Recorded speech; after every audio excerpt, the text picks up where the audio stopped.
नमस्कार, स्वागत है आपका न्यूज टाइम के इस बुलेटिन में। मैं हूं प्रियंका और आइए सबसे पहले एक नजर डालते हैं आज की मुख्य समाचारों पर।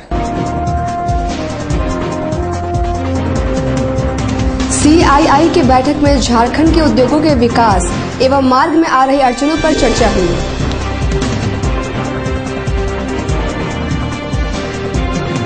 बागबेड़ा के कई क्षेत्रों में दूषित व कीड़ों वाली पेयजल से लोगों में आक्रोश। 15 सूत्री मांगों के समर्थन में मुखिया संघ ने समाहरणालय में किया प्रदर्शन।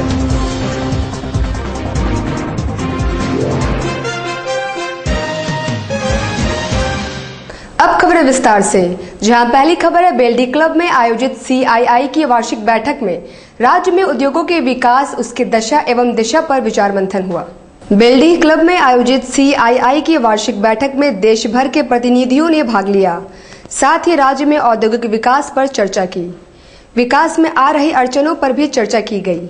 CII झारखंड स्टेट काउंसिल के चेयरपर्सन SK बेहरा ने सर्वप्रथम आगंतुकों का स्वागत किया। पूर्वी क्षेत्र के डिप्टी चेयरमैन वीरेश ओबेरॉय के अलावा मुख्य अतिथि इस्पात मंत्री G मोहन कुमार ने अपना पक्ष रखा और विकास की संभावनाओं पर चर्चा की।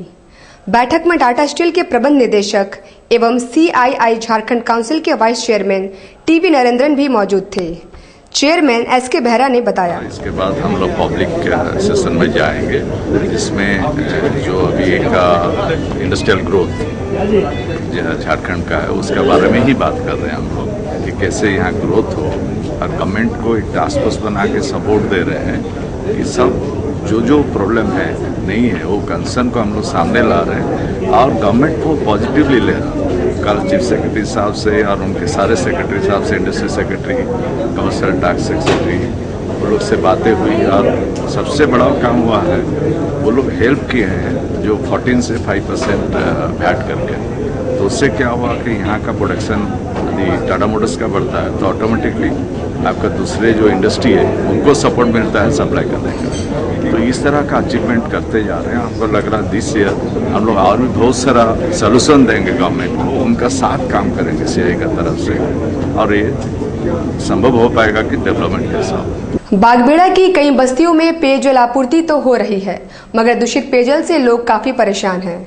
उन्होंने न्यूज टाइम्स को दिखाया कि नल से आ रही पेयजल में छोटे छोटे कीड़े तैर रहे हैं। बागबेड़ा की कई बस्तियों में दूषित पेयजल की आपूर्ति हो रही है, जिससे बच्चे बीमार भी पड़ने लगे हैं। खबर की पड़ताल करने पर न्यूज टाइम्स की टीम भी वहां पहुंची तो पाया कि नल से आ रही सप्लाई वाटर में छोटे छोटे कीड़े नजर आ रहे थे। स्थानीय लोगों ने बताया कि वे पानी को छानकर या उबालकर इस्तेमाल कर रहे हैं। बावजूद इसके कई बच्चे बीमार हो गए हैं और दस्त की शिकायतें भी होने लगी है। लोगों ने इसकी शिकायत भी की, मगर कोई ठोस कदम नहीं उठाया जा रहा। कीड़ा आ रहा है और कीड़ा जो पानी पी रहे हैं, हम लोग को कहीं से मंदिर से जाते तो वहाँ गेट बंद रहता है और यहाँ पे रोड का भी पानी गंदा ही आता है। और ये पानी मजबूरन हम लोग छान के, ये देखिए कपड़ा में छान रहे हैं और इसे हम लोग पी रहे हैं, जिससे कि पेट में दर्द हो रहा है। हम लोग पंचायत भवन में मुखिया के पास किए तो प्रतिमा मुंडा जी और राजकुमार जी के यहाँ भी गए। हम लोग की लेडीज, हमारे मकान मालिक पशुपति तिवारी भी गए थे। तो वो लोग बोले कि सिर्फ आप लोगों के रोड में आ रहा, कहीं नहीं आ रहा, ठीक हम लोग शिकायत भेजेंगे। 1 महीना जैसा होने जा रहा है तो हम लोग सोचे कि खाली हम लोग का आता होगा, तो देख रहे हैं कि हम लोग का तो खाली नहीं आ रहा है। हम लोग अगल बगल में भी खोजे, फिर 6 नंबर में भी जाके पूछे तो वहाँ भी देखे कि सबका घर में सबको बोले कि हम लोग के घर में भी आ रहा है। लेकिन हम लोग का, इसलिए हम लोग मकान मालिक को बोले कि हम लोग का ऐसा ऐसा दिक्कत हो रहा है तो हम लोग कैसे क्या करेंगे। तब जाके हम लोग के घर में भाभी जो है वो बोले कि पंचायत में हम लोग जाते हैं, उधर पूछ लेते हैं। तो उधर पूछे किस टाइप का कीड़ा है। ये तो लंबा लंबा देखे जैसे पानी में जम बहुत दिन पानी होने से जैसे छोटा छोटा केचुआ जैसा मच्छर का जैसे छोटा छोटा कीड़ा नहीं होता है, सेम वही कीड़ा जैसा लग रहा है। पानी पीने से तबीयत खराब हो भी जाता है, पेट में दर्द हो जाता है, छोटा छोटा लाल लाल है, एकदम छोटा छोटा पतला पतला यही आ रहा है। और कभी कभी बांस में पानी मारता है। कहाँ से पानी आता है? पानी कहाँ से? कॉलोनी से, 1 नंबर रोड से टंकी है, वही से आता है, सप्लाई होता है। आप किसी शिकायत किए थे? हाँ, हम मुखिया से जाके किए थे। तो क्या बोले वो लोग? बोले कि देखेंगे, यही तो जवाब दिए। तो फिर क्या कर रहे हैं आप लोग? फिर वही पानी पी रहे हैं आप लोग? हाँ, तब क्या करेंगे, आपका लाचार होकर कहाँ जाए, कहीं पानी है नहीं। दूसरी ओर पेयजल एवं स्वच्छता विभाग के कार्यपालक अभियंता ने जब हमसे बात की तो उन्होंने कहा कि सप्लाई लाइन तो ठीक है, बीच में हम चेक कर रहे हैं। उन्होंने कहा कि वाटर टैंक को भी जरूरत पड़ी तो साफ की जाएगी। के द्वारा यह सूचना दिया गया है कि वाटर सप्लाई में गंदा पानी आ रहा है, तो उसका हम लोग निरीक्षण किए तो सप्लाई का पानी बाहर से जो आ रहा है वो तो ठीक प्रतीत होता है। अब लाइन इसके लिए एक बार बात करवा के हम लोग देख लेते हैं कि आखिर प्रॉब्लम लाइन साफ कराने से अगर प्रॉब्लम दूर हो जाता है तब तो ठीक है, नहीं तो फिर एक बार टंकियों की साफ करवाने का हम लोग प्रोविजन रखेंगे। मुखिया संघ द्वारा बुधवार को उपायुक्त कार्यालय के बाहर प्रदर्शन किया गया। वे राशन कार्ड के अलावा जनप्रतिनिधियों को मानदेय, विधवा पेंशन, इंदिरा आवास तथा जाति प्रमाण पत्र की प्रक्रिया सरल बनाने की मांग कर रहे थे। जेवीएम नेता एवं सांसद डॉक्टर अजय कुमार उनका नेतृत्व कर रहे थे। उन्होंने सभी को उनका हक हर हाल में दिलाने का वायदा भी किया। एक तो बीआरजीएफ में मुखिया लोग को शामिल नहीं किया गया है, तो बीआरजीएफ में मुखिया लोग को शामिल करने से कम गांव का जो पैसा खर्च हो रहा है ना जिला परिषद से, वो मुखिया जी के हाथ में भी आ जाएगा। वृद्धा पेंशन है, चावल है, इंदिरा आवास है, तो जितने भी गांव के जो 15 सूती जो है, जैसे कि सभी अब अगर देख लीजिएगा केरोसिन तेल का वितरण है। अधिकांश समस्या जो मुखिया लोग को है ना, वो गांव के लोग को ना तो प्रमुख या सांसद या विधायक को जानता है, वो तो मुखिया को ही जानता है। तो वो लोग अपने तकलीफ मुखिया जी को ही बोलते हैं। तो इन लोगों का मांग है कि जो विकास का काम है, जैसे चावल का आवंटन रुक गया है, वृद्धा पेंशन का उम्र सीमित है, इंदिरा आवास में गड़बड़ी है, तो वो सभी मांगे के साथ शामिल हुए हैं। आज साइंस डे के अवसर पर जमशेदपुर वुमेन्स कॉलेज में बायोटेक्नोलॉजी विभाग द्वारा एक पोस्टर प्रतियोगिता का आयोजन किया गया, जिसमें 100 से ज्यादा छात्राओं ने भाग लिया। साइंस डे के मौके पर आयोजित पोस्टर प्रतियोगिता में future is biodiesel, artificial skin, stem cells, body builder, diabetes के टॉपिक रखे गए थे। छात्राओं ने पोस्टर के जरिए दिखाने व समझाने का प्रयास किया। जूलॉजी विभाग के प्रमुख चित्रा सिन्हा और एमजीए मेडिकल कॉलेज के लेक्चरर डॉक्टर अहमद खान ने छात्राओं के प्रयासों को काफी सराहा। जो कि हम लोग नॉर्मल पॉपुलेशन में 80% लोगों में प्रेजेंट होता है ये वायरस, जिस वायरस से कॉज होता है, पर किसी में ही ये वायरस इन्फेक्ट करता है। जब ये वायरस इन्फेक्ट करता है तो इस टाइप का जो भी डिसऑर्डर होता है, ये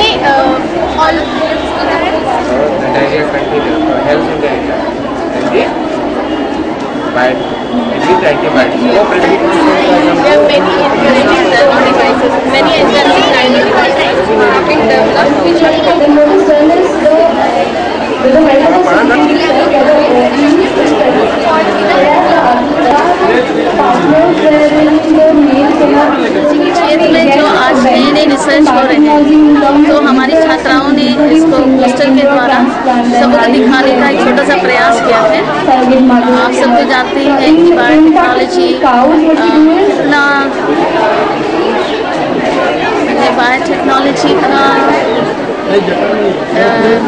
अभी कितना ज़रूरत हो गया है मेडिकल के क्षेत्र में, एग्रीकल्चर के फील्ड में, और इससे अच्छा कोई विकल्प ही नहीं। जो जेनेटिक डिसऑर्डर्स थे जिसका मेडिसिन के द्वारा कभी कोई इलाज ही नहीं हो सकता था, हमने एक छोटा सा प्रयास किया है कि बायोटेक्नोलॉजी के क्षेत्र में जो रिसर्च चल रहे हैं उनको हमारी छात्राओं ने पोस्टर के द्वारा दिखाया है। और क्योंकि आप सब जानते हैं कि बायोटेक्नोलॉजी एक बहुत ही बूमिंग सेक्टर है और सारे उपायों का विकल्प इससे ढूंढा जा सकता है। कितनी सारी मानकी मुंडा संघ द्वारा बुधवार को उपायुक्त के माध्यम से राज्यपाल को ज्ञापन सौंपते हुए झारखंड की 5वीं अनुसूची में संविधान की धज्जियां उड़ाने की शिकायत की है। इसके अलावा आदिवासियों के संवैधानिक अधिकारों का हनन किया जा रहा है। कहा गया कि राज्यपाल के संज्ञान में दिए बगैर आदिवासियों के हितों की अनदेखी की जा रही है। उनका नेतृत्व डेमका सोई कर रहे थे। आपत्ति दर्ज करने के लिए हम लोग आए हैं। हम लोग का मांग है कि इस क्षेत्र में हमारी जो परंपरागत स्वशासन व्यवस्था है वो कायम है, उसको दरकिनार करते हुए ग्राम सभा को बगैर पूछे हुए उस पंचायत क्षेत्र में किसी भी प्रकार की बाहरी व्यवस्था को थोपने का कोशिश नहीं किया जाए। अगर ऐसा कोशिश किया जाएगा तो झारखंड सरकार के खिलाफ मानकी मुंडा और माझे परगना महल के लोग खड़ा होंगे। हम आदिवासी शोषण व्यवस्था के पक्षधर के लोग हैं। हम लोग वहाँ पर किसी प्रकार की नगरीय व्यवस्था को हम लोग स्वीकार नहीं करेंगे। इसी मांग को लेकर के आज डीसी साहब के सामने हमने मिले हैं। छायानगर में पेयजल आपूर्ति को लेकर काफी विवाद उत्पन्न हो गया है। बुधवार को जिसको द्वारा 25 पॉइंट नल लगवाए गए, इसका बस्ती वासियों ने स्वागत किया। इस दौरान जेबीएम नेता अभय सिंह भी मौजूद थे। उल्लेखनीय है कि जिसको द्वारा बिल नहीं अदा करने से जलापूर्ति काट दी गई थी, जिससे बस्ती वासियों ने जमकर विरोध जताया था।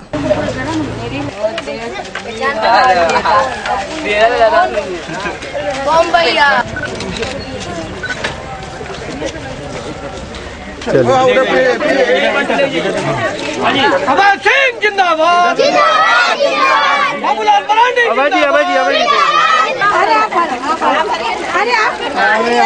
देखिए, छायानगर एक स्लम बस्ती है और यहाँ विकास के प्रति झारखंड विकास मोर्चा पहले से दृढ़ संकल्पित है और जुस्को के द्वारा और हम लोगों के प्रयास से, छायानगर के बस्ती वासियों के प्रयास से हम लोगों ने जुस्को का आवेदन दिया था कि स्लम बस्ती में आप सार्वजनिक नल दो, जिसके तहत उन्होंने 5 स्थानों पर सार्वजनिक नल देने की घोषणा की है। हम उसका स्वागत करते हैं और हम चाहते हैं कि घर घर में नल हो, लेकिन उन्होंने हाई कोर्ट का एक हवाला दिया कि हाई कोर्ट के कारण मैं रुका हुआ हूँ। लेकिन ठीक है, हाई कोर्ट के न्याय जो भी आए, लेकिन जनहित में इतने गर्मी में जिस प्रकार अचानक नल काटा गया, यह भी ठीक नहीं था। तो हम लोगों के आग्रह में 5 स्थानों में नल दिया है और हमें लगता है कि 25 नल मिला है और आगे भी हम लोग 25 नल और मांगेंगे। झारखंड सुरक्षा कर्मी संघ ने बुधवार को उप श्रमायुक्त कार्यालय पहुंचकर ग्रुप 4 प्रबंधन द्वारा सुरक्षा कर्मियों से की जा रही सौतेला व्यवहार की शिकायत की। उनका नेतृत्व कर रहे झारखंड सुरक्षा कर्मी संघ के महामंत्री अर्जुन सिंह ने कहा कि डीएलसी नहीं होने के कारण श्रम अधीक्षक तेज प्रताप सिंह से वार्ता हुई और उन्होंने मामले का शीघ्र निष्पादन का आश्वासन दिया है। श्रम अधीक्षक तेज प्रताप सिंह ने कहा, श्रमिक संघ जो है ग्रुप 4 का, उसके रतन सिंह अध्यक्ष के बीच में वार्ता चल रही है। किस मुद्दों को लेकर वो वेजेज वगैरह जो वायलेशन है वेज का, वो लोग कंपनी कह रही है कि हम सही दे रहे हैं और इन लोग का कहना है कि नहीं, से हम लोग का जो 4 श्रेणी का मजदूर है, कुशल, अर्धकुशल, सेमी कुशल, अनकुशल का वो कैटेगरी वाइज नहीं मिल रहा है। उसी पर वार्ता चल रही है। दूसरी ओर सुरक्षा कर्मी संघ का कहना है कि प्रबंधन ने 10 मार्च तक का समय लिया है। यदि तब भी बात नहीं बनती है तो आगे की रणनीति बनाई जाएगी।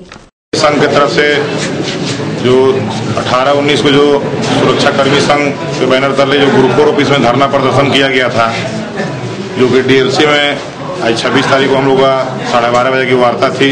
डीएलसी साहब रांची में मीटिंग में चले गए, इसीलिए एलसी साहब जो टीपी सिंह हैं उनके सामने हम लोग उनके द्वारा जो वार्ता हुई उसमें हम लोग का ग्रुप 4 प्रबंधन भी आए और ग्रुप 4 के GM HR head Ramesh Kumar ji आए, उनके नेतृत्व में वार्ता हो रही है। और इस वार्ता में हमारे HR के जो जीएम हैं उन्होंने समय लिया कि 10 फरवरी को हम लोग 10 मार्च को हम लोग इसको एकदम डिसीजन लेंगे। अभी समय लिए हैं, उसको डिसीजन लेने के लिए 10 तारीख को डेट मिला हम लोग को। ESS कर्मचारी संघ ने बुधवार को यूनियन कार्यालय के बाहर प्रदर्शन किया। उन्होंने 3 मार्च को संस्थापक दिवस के दिन जनरल ऑफिस गेट जाम करने का ऐलान किया है। ESS कर्मचारी संघ के सदस्यों ने बुधवार को यूनियन कार्यालय के बाहर जमकर प्रदर्शन व नारेबाजी की। उनका नेतृत्व कर रहे मोहम्मद महमूद आलम ने कहा कि प्रबंधन ESS कर्मचारियों का पैसा नहीं देना चाहता है, ऐसे में वे 3 मार्च को उग्र आंदोलन करेंगे। पूरी करो, नहीं तो ESS ले लो, नहीं तो ESS ले लो, प्रसाद उसमें हो। ESS एम्प्लॉय की लड़ाई है और ये लड़ाई बकाया पैसा को लेकर के है। काका जी आ रहे हैं शहर में और आशा करते हैं कि उनके आने के बाद इन मजदूरों को इनका हक और बकाया पैसा मिल जाएगा। जिसको के कुछ भ्रष्ट पदाधिकारी मिल करके इस पैसे को गबन करना चाहते हैं, जो कि असंवैधानिक है। और टाटा के इतिहास में ये पहला बार हुआ है कि टिस्को का अधिकारी टिस्को के मजदूर का पैसा टाटा के शहर में मारा है। ये पहली बार हुआ। ये शर्म की बात है हमारा बकाया पैसा बाकी है और किसको प्रबंधन को देना होगा। हमारी यही एक बकाया पैसा नहीं मिला तो 3 मार्च के दिन ये आंदोलन उग्र होगा। हो सकता है कि जनरल ऑफिस गेट जाम हो, शहर में टट्टी फेंका जाए और इसका जिम्मेदारी वर्तमान किसको प्रबंधन पे होगी। बेरोजगारी के दौर में लोग तरह तरह के प्रयासों से रोजगार तलाशते हैं, अपने और अपने परिवारों का भरण पोषण का जरिया भी ढूंढ लेते हैं। पश्चिम बंगाल के रहने वाले सपन दास भी उनमें से एक हैं। वे ट्रेन में गीत गाकर सवारियों को मनोरंजन कर अपनी जीविका चलाते हैं। ये हैं सपन दास। सपन दास की 3 संतानें हैं और माता पिता के अलावा सभी के भरण पोषण की जिम्मेदारी उन्हीं पर है। रोजगार की तलाश में दर दर भटकने के बाद सपन दास ने अपने गाने के हुनर को ही रोजगार का रूप देने का फैसला किया। वे अपने कराओके म्यूजिक सेट के साथ चलते हैं और किशोर कुमार एवं मोहम्मद रफी के सदाबहार गीतों को हूबहू नकल करते हैं। लोग उनकी हुनर को सराहते हैं और उनसे मिलने वाले पैसों से ही सपन का परिवार चलता है।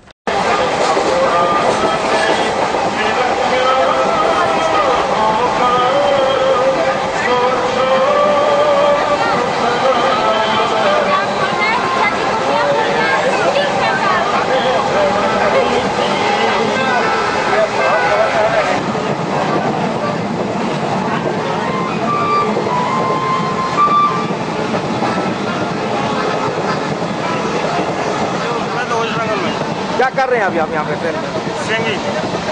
सिंगिंग कर। उसके बाद क्या करते हैं? उसके बाद मतलब क्या करते हैं, क्या है? एंटरटेनमेंट करते हैं। बोले মানুষ দেয় যার যার মনে যেটা চায় যেরকম দেয়, মানে যার সামর্থ্য যেটা ধরুন আপনার ধরুন পারমিট করছে যতটা। इसमें लगने में कला का अपमान हो रहा है। अपमान तो बहुत कुछ होता है। देखिए बीच में कोई मतलब छीन के चोरी करता है, बहुत कुछ घोटाला करता है। इतना अच्छा अपना समाज इतने आगे है, इनको आगे लाना ही चाहिए। कहाँ रहते हैं आप? पहुँचने के लिए बहुत स्ट्रगल करना पड़ता है, अब पहुँच भी नहीं पाता है कोई जो सही आदमी है। कदमा में श्वानों के लिए एंटी रेबिस कैंप लगाकर पशुपालन विभाग ने घरेलू एवं आवारा श्वानों को टीका लगाया। कदमा में पशुपालन विभाग द्वारा एंटी रेबिस कैंप चलाया गया। इस दौरान कई घरेलू एवं आवारा श्वानों को टीके लगाए गए। लोगों ने भी अच्छा रिस्पांस दिया और अपने पालतू श्वानों को कैंप में लाकर टीके लगवाए। जिला पशुपालन विभाग के जे सिन्हा ने बताया कि शहर में ये 3रा कैंप है। जिला पशुपालन पदाधिकारी है और ये एंटी रेबीज कैंप यहाँ ऑर्गेनाइज कर रहे हैं और इसमें रेबीज के अगेंस्ट में प्रीफाइलेक्टिव वैक्सीन देते हैं, जिसमें कि 1 साल की इम्यूनिटी है और ये बीमारी से रोकथाम करता है। ह्यूमन में ये ट्रांसफ़र होता है ये बीमारी, इसलिए हम लोग फ्री वैक्सीन पूरे डॉग में करते हैं। नए एडीएम बालकृष्ण मुंडा ने बुधवार को अनिल कुमार राय से पदभार ग्रहण किया। वे पहले भी यहाँ बीडीओ के पद पर आसीन थे। उन्होंने कहा कि यहाँ काम करने का अनुभव है और बेहतर काम लोगों के सहयोग से करेंगे। आज के इस प्रभार के पहले पश्चिम सिंहभूम में विकास आयुक्त के पद पर पदस्थापित थे। इसके बाद मेरा स्थानांतरण कार्मिक विभाग में हो गई और वहीं पर मैं प्रतीक्षा में हूँ और कल 25 दो 2014 को पुनः विधि व्यवस्था और समाज पूर्वी सिंहभूम में मेरा पदस्थापन। पहली प्राथमिकता की क्या होगी? पहली प्राथमिकता तो विधि व्यवस्था को पूरी तरह से हम लोग देखभाल करेंगे। विधि व्यवस्था मेंटेन रहेगा यहाँ। जमशेदपुर आपके लिए नया है सर, पुराना है काम करने में? जमशेदपुर मेरे लिए पुराना ही है।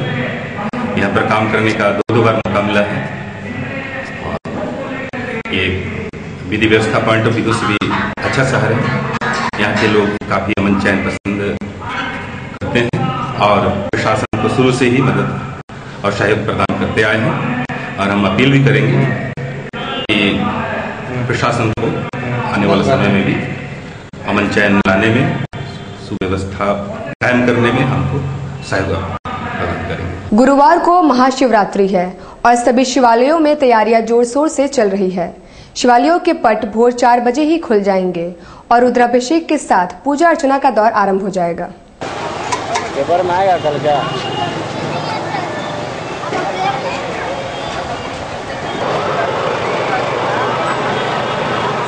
4 बजे हम लोगों का पट खुलेगा, शंकर भगवान का पट खुलने के बाद इसके बाद हम लोग फिर अपना जो घड़ा वड़ा भगवान का भर के और उनका पूजा विधिवत होगा। फिर उसके बाद जो भीड़ चलेगा वो रात तक का भीड़ चलेगा।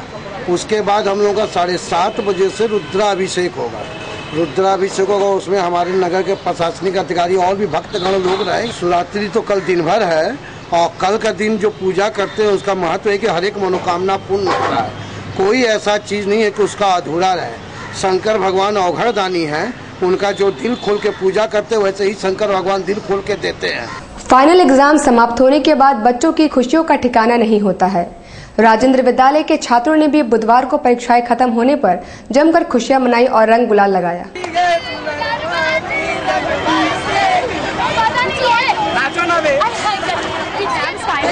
खत्म हुआ है और हम लोग को बहुत मस्ती आ रही है। अबीर लेके आया है, स्पेशली हम भी अबीर लेके आए हैं। सब बच्चों को बहुत ही फाइनल एग्जाम ऊपर से होली आ रहा है, वो जम के मस्ती कर रहे हैं। हम लोग का एग्जाम खत्म हो गया और बहुत मजा आएगा हम लोग को होली खेलने में। हैप्पी होली और हैप्पी होली, पूरे इंडिया को हैप्पी होली।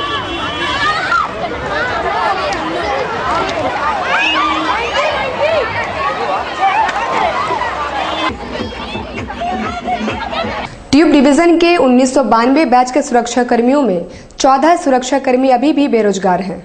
वे अभी भी रोजगार की आस लगाए उप श्रमायुक्त कार्यालय का चक्कर काट रहे हैं। उनका कहना है कि प्रबंधन से वार्ता के बाद 42 में से 27 सुरक्षा कर्मियों की बहाली हो चुकी है, मगर 14 को अभी भी सिर्फ आश्वासन दिया जा रहा है। कि हम लोग को शारीरिक, मेडिकल आपका दौर सब कंप्लीट होने के बाद बोला गया था सभी को ले लिया जाए। फाइनल पैनल बना, पैनल के अनुसार से बहाली ली गई। बहाली लेते लेते हम लोग लास्ट में 42 आदमी बचे। इसमें प्रबंधक टीवी नरेंद्रन के द्वारा 6 अक्टूबर 2011 को मैनेजमेंट के साथ बात होके और वर्कर्स यूनियन के प्रेसिडेंट रघुनाथ पांडे के साथ बात होके ये हुआ कि सबको ले लिया जाएगा। लेकिन फिर मैनेजमेंट ने 27 आदमी को लेके 14 आदमी को छोड़ दिया गया और हम लोग डीएलसी को गुहार लगा रहे हैं। गुहार लगाते लगाते डीएलसी डेट दे रही है, उसके बाद भी मैनेजमेंट का कोई आदमी नहीं आ रहा है और ना डीएलसी को कोई जवाब दे रही है यूनियन की तरफ से। रामदास भट्टा में नौजवान अहले सुन्नत कमेटी द्वारा जश्न गोसलवारा का आयोजन किया गया, जिसमें हर धर्म, हर संप्रदाय के लोग भाग लेकर आपसी प्यार और भाईचारगी का नमूना पेश किया। इसका आयोजन हर वर्ष किया जाता है।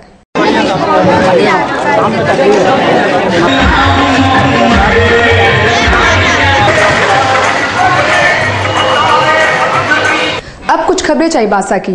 आजसू द्वारा उपायुक्त कार्यालय के बाहर विभिन्न मांगों को लेकर प्रदर्शन एवं हल्ला बोल अभियान चलाया गया।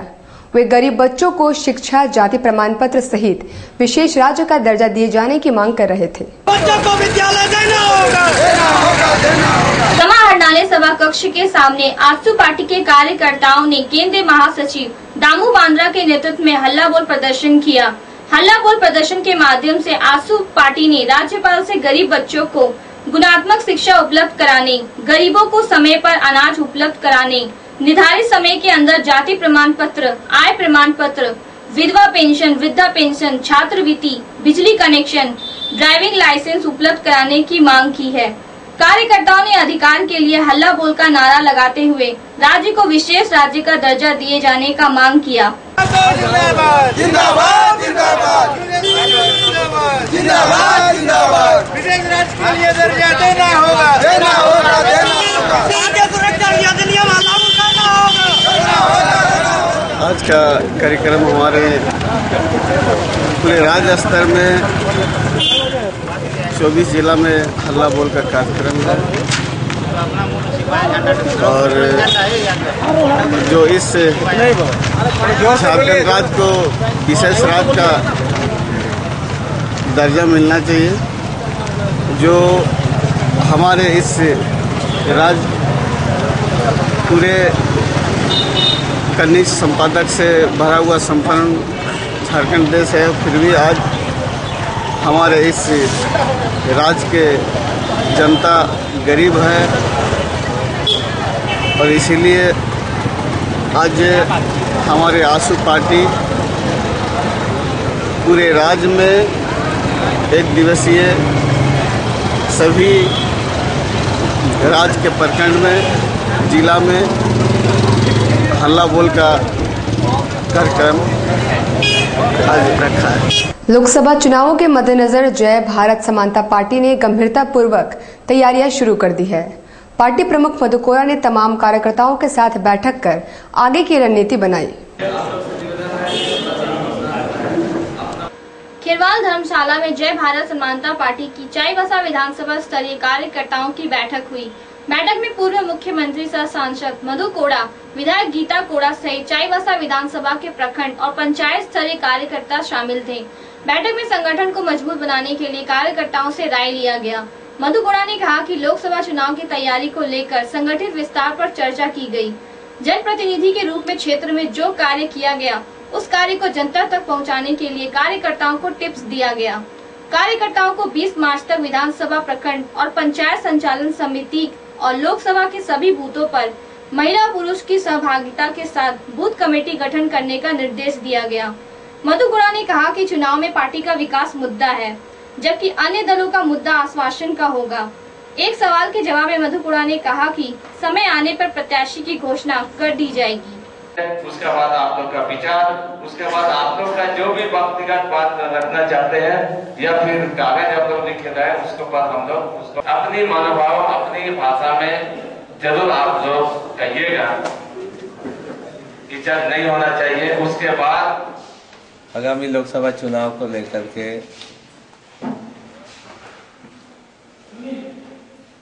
चुनाव की तैयारी को लेकर के पूरे संसदीय क्षेत्र में हम लोगों ने विधानसभा वाइज विधानसभा स्तर कार्यकर्ताओं का एक महत्वपूर्ण मीटिंग आज आयोजन किया गया है।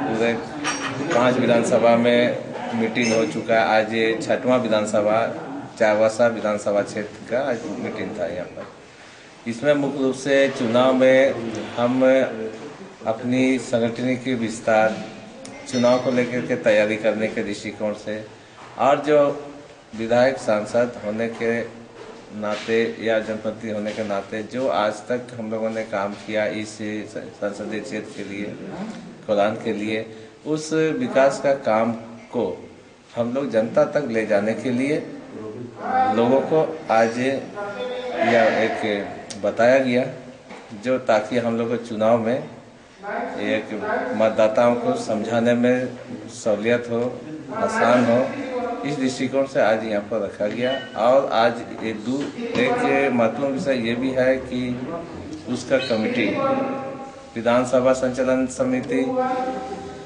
प्रखंड चुनाव संचालन समिति, पंचायत चुनाव संचालन समिति और बूथ कमेटी बनाने पर विचार किया गया। और ये हम लोग आने वाला महीने 20 मार्च तक एक समय सीमा हम लोगों ने तय किया गया है, ताकि 20 मार्च तक सारे बूथ में बूथ कमेटी बन जाए और इस बूथ कमेटी में महिला पुरुष का यहाँ पर सहभागी सुनिश्चित करने के लिए एक आज विचार किया गया। और इस चुनाव में हम विकास के मुद्दे पर हम जनता के बीच में जाएंगे। बाकी दल आश्वासन के मुद्दे में जाएगा और हम काम के आधार पर मतदाता के बीच में जाएंगे। क्लियर नहीं हो पाया है कि आप लड़ेंगे या मैडम लड़ेंगे, तो इस पे कुछ क्लियर हो रहा है? परिस्थिति में इस संबंध में बहुत जल्दी आपको यह सूचना मिल जाएगा कि क्या होता है, मैडम लड़ेगी या। चाईबासा व आसपास के क्षेत्रों में चापाकल सूख जाने और पानी नहीं आने के कारण लोग परेशान हैं। उपायुक्त ने इसे संज्ञान में लेते हुए पेयजल विभाग के अधिकारियों को तलब किया एवं पेयजल सुनिश्चित करने का निर्देश दिया। समाहरणालय में बैठक के दौरान यह बात उठी कि सारंडा एक्शन प्लान के तहत जो चापाकल लगाए गए हैं उसमें से ज्यादातर से पानी निकलना बंद हो गया है। पिछले दिनों जनता दरबार में ग्रामीणों ने यह मामला उठाया। सीआरपीएफ की ओर से भी जिला प्रशासन को पानी की समस्या से अवगत कराया गया था। हालांकि उपायुक्त के स्तर से इस संबंध में पेयजल एवं स्वच्छता विभाग से जानकारी मांगी गई थी, लेकिन विभाग की ओर से जो रिपोर्ट दिया गया वह संतोषजनक नहीं था। अब उपायुक्त अबूबकर सिद्दीक पी ने पीएचईडी से लगाए गए चापाकलों की गहराई और पानी निकासी की स्थिति स्पष्ट करते हुए रिपोर्ट मांगा है। बैठक में यह निर्णय लिया गया कि अब कोई भी नई योजना स्वीकृति नहीं की जाएगी। लोकसभा चुनाव नजदीक है, आचार संहिता के कारण भुगतान करने से परेशानी होगी। स्किल डेवलपमेंट के लिए चयनित तीनों संस्थाओं को कहा गया कि प्रशिक्षण लेने वालों को यथासंभव प्लेसमेंट कराने का प्रयास करें।